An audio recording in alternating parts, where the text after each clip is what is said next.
Hi friends, welcome to our channel. సోషాలజీకి సంబంధించి మనం చాప్టర్ వైజ్ బిట్స్ ప్రాక్టీస్ చేసుకోవడం జరుగుతుంది.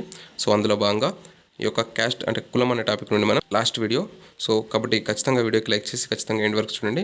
ఈ వీడియోతో మనం ఈ యొక్క కులం అనే టాపిక్ నుండి సో మొత్తం అంటే అన్ని బిట్స్ కూడా ప్రాక్టీస్ చేసుకోవడం జరిగింది. సో వీటి వల్ల మీకు దాదాపుగా ఒక 90% ఖచ్చితంగా మీరు ఏ క్వశ్చన్ ఇచ్చినా ఆన్సర్ చేయగలరు. సో ఇది మాత్రం నేను గ్యారెంటీగా చెప్పగలను. సో కాబట్టి ఖచ్చితంగా వీడియోకి లైక్ చేయండి. సో లైక్ చేస్తే మీకు ప్రతి టాపిక్ నుండి కూడా ఇలా బిట్స్ అందించే ప్రయత్నం చేస్తా. సో ఇంకా లేట్ చేయకుండా వీడియో స్టార్ట్ చేసుకున్నట్లయితే సో ఇక్కడ చూడండి, మొఘలుల పరిపాలనా కాలంలో హిందూ మతం నుండి ఇస్లాంలోకి మత మార్పిడి చేసుకున్న వారిని ఏమని పిలిచేవారు? సో మనకి ఇక్కడ who is converted from Hinduism to Islam during Mughal rule. So మొఘలుల పరిపాలనా కాలంలో హిందూ మతం నుండి ఇస్లాం మతంలోకి మార్పిడి చేసుకున్న వారిని ఏమని పిలిచేవారంటే అజ్లఫాలు అని పిలిచేవారు. ఇక్కడ మరి అష్రఫాలు. సో అష్రఫాలు అంటే ఏంటి? అష్రఫాలు అంటే ఏంటంటే విదేశాల నుండి వచ్చిన ముస్లింను మరియు వారి యొక్క సంతానాన్ని ఏమని పిలిచేవారంటే అష్రఫాలు అని పిలిచేవారు. సో అష్రఫాలు అంటే విదేశాల నుండి వచ్చిన ముస్లింలను అష్రఫాలు అంటాం. సో ఇక్కడ మనకు సయ్యదులు అంటే ఏంటంటే, సో సయ్యదులు అనేవారు ఎవరంటే అక్బర్ చక్రవర్తి కాలంలో బ్రాహ్మణ వర్గం నుండి ఇస్లాం మతంలోకి చేరిన వారినే మనం సయ్యదులుగా పరిగణిస్తాం. సో వీళ్ళు అరబ్బులుగా కూడా పరిగణించబడతారు. సో అరబ్బులుగా కూడా వీరిని చెప్పుకుంటాం మనం. సో మరి ఈ షేకులు అంటే ఏంటంటే వీరు కూడా అరబ్బులే. కానీ వీరు మహమ్మద్ ప్రవక్త యొక్క వారసులు కాదు. ఈ యొక్క సయ్యదులు అనేవారు మహమ్మద్ ప్రవక్త యొక్క కూతురు ఉంటుంది కదా, సో ఆ కూతురు యొక్క వారసులుగా ఈ యొక్క సయ్యదులు అని చెప్పుకుంటాం. కాకపోతే షేకులు అనేవారు అరబ్బులే, కానీ మహమ్మద్ ప్రవక్త యొక్క వారసులు కారు. ఓకేనా? సో వీళ్ళు ఏంటంటే ఇస్లాం పుట్టినప్పటి నుండే సో వీళ్ళ యొక్క మత మార్పిడి చేసుకున్న వారుగా మనం వీరిని పరిగణించడం జరుగుతుంది. ఇస్లాం పుట్టిన వెంటనే మొదటి తరం మత మార్పిడి చేసుకున్న వారిగా ఈ యొక్క షేక్లను పిలవడం జరుగుతుంది. ఓకేనా? మనకి ఇక్కడ అష్రఫాల్ అంటే ఏంటి? విదేశాల నుండి వచ్చిన ముస్లింలను సో మనం అష్రఫాల్గా పిలుస్తాం. అజ్రఫాల్ అంటే సో ఇస్లాంలోకి మత మార్పిడి చేసుకున్న హిందువులను అజ్రఫాల్ అంటాం. షేకులు అంటేనేమో మనకు వీరు అరబ్బులే, కాకపోతే మహమ్మద్ ప్రవక్త యొక్క వారసులు కాదు. సో వీరు ఇస్లాం పుట్టినప్పటి నుండే సో అప్పటి నుండే ఈ యొక్క మొదటి తరం మత మార్పిడి చేసుకున్న వారుగా షేకులను పరిగణిస్తాం. సయ్యదులు అంటేనేమో బ్రాహ్మణ వర్గం నుండి ఇస్లాంలోకి చేరిన వారుగా ఈ యొక్క సయ్యదులను పరిగణిస్తాం. ఓకేనా? సో నెక్స్ట్ సెకండ్ క్వశ్చన్ చూడండి, 57th క్వశ్చన్. హిందూ సామాజిక వ్యవస్థను అనుసరిస్తూ ఇస్లాం నందు కూడా కులంను పోలిన సామాజిక వ్యవస్థీకరణ కలదని తెలిపింది ఎవరు? సో హిందూ సామాజిక వ్యవస్థను అనుసరిస్తూ ఇస్లాం నందు కూడా కులంను పోలిన సామాజిక వ్యవస్థీకరణ కలదని తెలిపింది ఎవరంటే మనకు ఈ క్వశ్చన్ సంబంధించిన రైట్ ఆన్సర్ వచ్చేసి నజ్మల్ కరీం. సో నజ్మల్ కరీం అన్నతడు ఈ యొక్క హిందూ సామాజిక వ్యవస్థను అనుసరిస్తూ ఇస్లాం నందు కూడా కులంను పోలిన సామాజిక వ్యవస్థీకరణ ఉంటుందని తెలపడం జరిగింది. ఓకేనా? సో నెక్స్ట్ 58th క్వశ్చన్ చూడండి. సిక్కు మతస్థులతో ఏ సామాజిక వర్గం పట్ల నిమ్న భావన కనబడుతుంది? సిక్కు మతస్థులలో ఏ సామాజిక వర్గం పట్ల నిమ్న భావన కనబడుతుంది? సో నిమ్న అంటే లో ఫీలింగ్. సో ఇక్కడ మనకు సిక్కు మతస్థుల్లో అంటే రెండు వర్గాల సంబంధించిన కులాలు ఉంటాయి. సో వారు ఎవరంటే సర్దార్లు మరియు మజ్హబీస్. సో ఇందులో మనం సర్దార్లను ఏమంటామంటే ఉన్నత కులాలుగా భావించడం జరుగుతుంది. కాకపోతే ఇక్కడ మజ్హబీస్లను మనం నిమ్న కులాలుగా భావించడం జరుగుతుంది. ఇక్కడ మనకు మజ్హబీస్ అనేది మనకి ఇక్కడ రైట్ ఆన్సర్గా చెప్పుకోవచ్చు. సిక్కు మతస్థుల్లో నిమ్న లో ఫీలింగ్ కల సామాజిక వర్గంగా మనం మజ్హబీస్ అనే యొక్క వర్గాన్ని చెప్పుకోవచ్చు. ఇక్కడ మనకు రైట్ ఆన్సర్ వచ్చేసి మజ్హబీస్. ఓకేనా? సో నెక్స్ట్ 59th క్వశ్చన్ చూడండి. ఇక్కడ నెక్స్ట్ 59th క్వశ్చన్ చూసినట్లయితే సో పౌర హక్కుల పరిరక్షణ చట్టం ప్రకారం అంటరానితనానికి పాల్పడిన వారికి ఎంత శిక్ష విధిస్తారు? What is the punishment for those who commit untouchability under the protection of civil rights act? So ఇక్కడ మనకు ఈ యొక్క పౌర హక్కుల పరిరక్షణ చట్టం ప్రకారం అంటరానితనానికి పాల్పడిన వారికి మనకు 2 years శిక్ష విధించడం జరుగుతుంది. 2 సంవత్సరాలు. ఆప్షన్ ఏ అనేది మనకు ఈ క్వశ్చన్ సంబంధించి రైట్ ఆన్సర్. ఓకేనా? Option A. నెక్స్ట్ 60 క్వశ్చన్ చూడండి.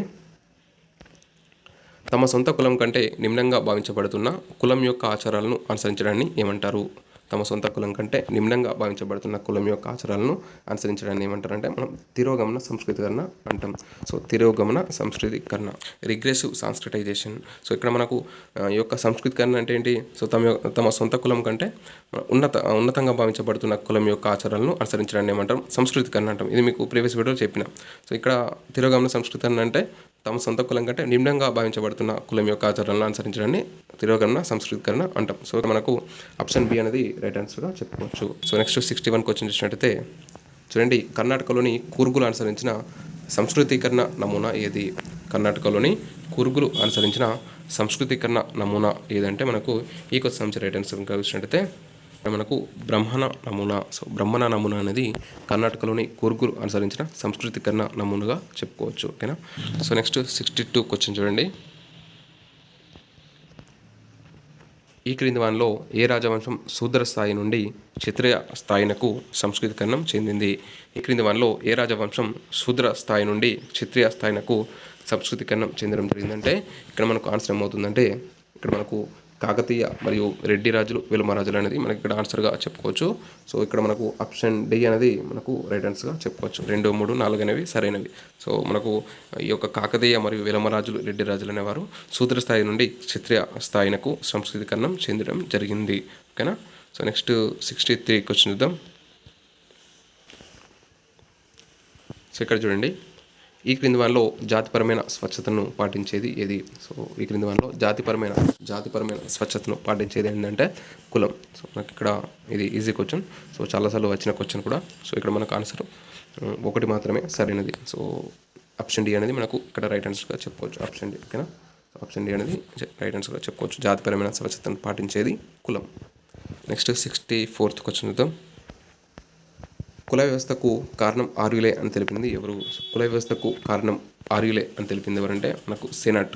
సో సెనట్ అనే అతడు కుల వ్యవస్థకు కారణం ఆర్యులే అని తెలపడం జరిగింది. సో ఇతడు సంస్కార సిద్ధాంతాన్ని తెలపడం జరిగింది. ఇది కూడా గుర్తుపెట్టుకోండి. నెక్స్ట్ 65 క్వశ్చన్ చూద్దాం. సో ఇక్కడ ఇవ్వండి, ఈ క్రింది వారిని జతపరచండి అన్నాడు. సో అవేంటో చూద్దాం. సో కులం ప్రాతిపదికన బహిరంగ ప్రదేశాల్లోకి నిషేధం అనేది ప్రాథమిక హక్కుకు వ్యతిరేకం అన్నాడు. సో మనకు ఈ యొక్క బహిరంగ ప్రదేశాల్లోకి నిషేధం అనేది ప్రాథమిక హక్కులకు వ్యతిరేకం అనేది తెలియజేసే ఆర్టికల్ మనకు ఆర్టికల్ 15 క్లాస్ 2. సో మీకు ఆల్రెడీ ప్రీవియస్ వీడియోలో వచ్చింది. సో ఈ క్వశ్చన్. సో నెక్స్ట్ క్వశ్చన్ అయితే కులం ఆధారంగా ప్రభుత్వం ఉద్యోగ విషయంలో వివక్ష చూపరాదు, ఉద్యోగ విషయంలో వివక్షను చూపరాదు అనే ఆర్టికల్ ఏంటంటే ఆర్టికల్ 16 క్లాస్ 2. సో 16 ఆర్టికల్ దేని తెలియజేస్తుంది? ఉద్యోగం సంబంధించి. సో ఇక్కడ మనకు ఆర్టికల్ 16 క్లాస్ 2. నెక్స్ట్ చూసినట్టయితే అస్పృశ్యత యొక్క అన్ని రూపాలను నిషేధించడమైనది. సో అని తెలిపిన ఆర్టికల్ ఏదంటే ఆర్టికల్ 17. ఆర్టికల్ 17 అనేది అస్పృశ్యత నిషేధ చట్టానికి సంబంధించింది. నెక్స్ట్ బావులు, చెరువులు, రహదారుల వినియోగంలో కుల వివక్షత అనేది ఉండరాదు అని తెలిపిన ఆర్టికల్ ఏదంటే ఆర్టికల్ 15 క్లాస్ 2B అనేది మనకు ఇక్కడ రైట్ ఆన్సర్గా చెప్పుకోవచ్చు. సో మనకు 1A 2B 3C 4D అనేది ఆన్సర్ అవుతుంది. కాబట్టి మన ఇక్కడ రైట్ ఆన్సర్ వచ్చేసి సో ఇక్కడ మనకు 1A 2B 3C 4D అనేది ఇక్కడ ఆప్షన్ ఏ అనేది ఇక్కడ మనకు రైట్ ఆన్సర్గా చెప్పుకోవచ్చు. 65 క్వశ్చన్ సంబంధించిన ఆన్సర్ ఆప్షన్ ఏ. ఓకేనా. సో నెక్స్ట్ 66 క్వశ్చన్ చూడండి.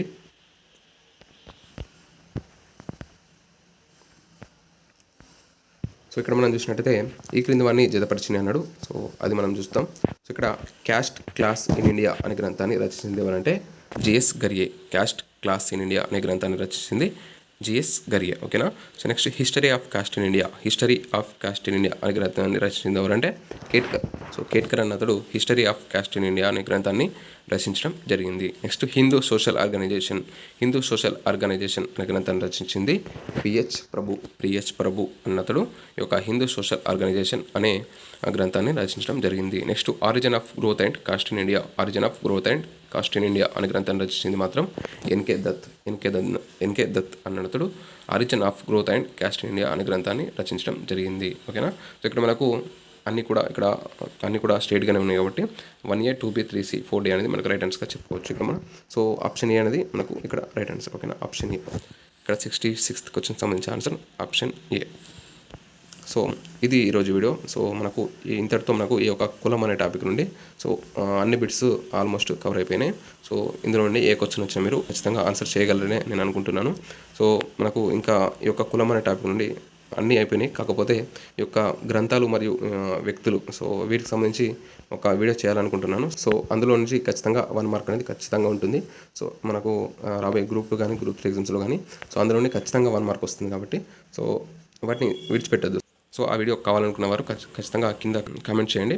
సో వద్దనుకుంటే చేయను. సో కాకపోతే మనకు ఇంతటితోనైతే సో ఈ యొక్క బిట్స్ అనేవి కంప్లీట్ అవ్వడం జరిగింది. ఓకేనా. సో నెక్స్ట్ బంధుత్వం లేదా కుటుంబం అనే టాపిక్ నుండి వీడియో చేసుకుందాం. సో ఖచ్చితంగా ఈ వీడియో మాత్రం మీకు నచ్చిందని అనుకుంటున్నాను. సో ఖచ్చితంగా వీడియో నచ్చినట్లయితే ఖచ్చితంగా లైక్ చేయండి. So thanks for watching. Thank you.